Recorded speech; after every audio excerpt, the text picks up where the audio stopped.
Setiap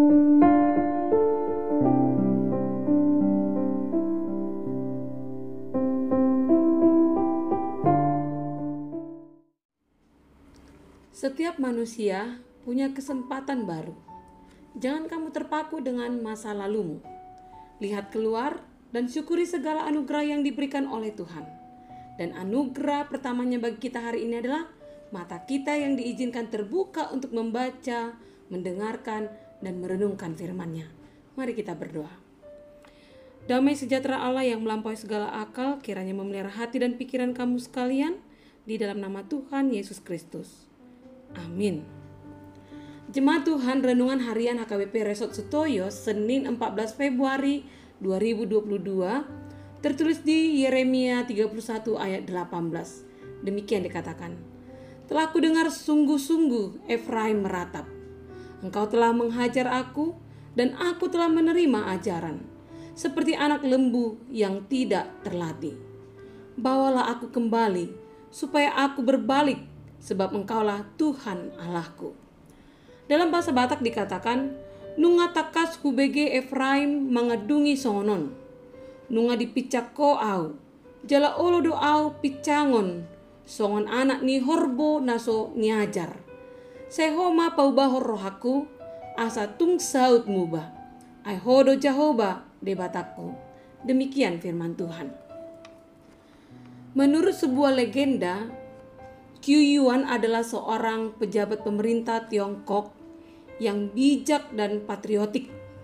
Ia hidup pada masa yang dikenal sebagai periode perang antar negara, sekitar antara 475 atau sampai 246 sebelum Masehi. Konon, Qiu Yuan berulang kali memperingatkan rajanya tentang ancaman besar yang akan menghancurkan negaranya. Tetapi raja menolak nasihatnya. Akhirnya Qiu Yuan diasingkan, dan saat Qiu Yuan mengetahui kejatuhan negaranya yang tercinta karena serangan musuh yang telah ia peringatkan sebelumnya, ia pun bunuh diri. Kehidupan Qiu Yuan mirip sekali dengan beberapa aspek dari kehidupan Nabi Yeremia. Sang Nabi juga melayani raja-raja yang mencemooh peringatannya, dan akhirnya negaranya dihancurkan. Jika Qiu Yuan menyerah dalam keputusan, namun Nabi Yeremia sangat berbeda. Apa perbedaannya? Yeremia mengenal Tuhan yang memberikan satu-satunya harapan yang sejati dan yang meyakinkan bahwa Allah akan selalu memberi anugerah pengampunan bagi umatnya yang mau berbalik dari jalan yang tidak benar. Jika dilihat dari sejarah di Alkitab, Efraim adalah nama anak dari Yusuf. Efraim adalah anak terakhir Yusuf yang lahir sebelum datangnya masa kelaparan hebat di tanah Mesir sampai ke Kanaan, yang kemudian menjadi jalan bagi Yusuf dapat bertemu kembali dengan keluarganya. Efraim dapat diartikan sebagai berkat dari Allah karena sejatinya Allah tidak pernah melupakan umat kesayangannya dan selalu memberikan berkat serta kasih karunia yang besar bagi orang yang Allah kasihi. Dalam renungan hari ini dikatakan, telah kudengar Efraim. Berarti Allah telah mendengar bangsa Israel secara keseluruhan. Dan bukan hanya Israel utara atau selatan, karena pada saat itu bangsa Israel telah mengalami perpecahan menjadi dua bagian. Ketika nubuat kejatuhan bangsa Israel itu terjadi dan mengantarkan bangsa Israel menjadi budak di Asyur dan Babel, bangsa Israel menyesal karena tidak mendengar nubuat Nabi Yeremia, dan kemudian mereka memohon anugerah pengampunan Allah. Kata kunci untuk bisa memahami perikop pada hari ini adalah anugerah. Anugerah berarti menerima sesuatu yang sebenarnya tidak layak untuk diterima. Umat Israel tidak layak menerima pengampunan dan pemulihan, tetapi karena anugerah maka mereka dilayakkan. Itulah janji Allah bagi umat yang berada di pembuangan. Janji ini berlaku untuk semua keluarga dan suku dari Israel, termaksud untuk kita juga. Pemulihan dan pengampunan ini mencakup semua orang yang percaya kepada Allah.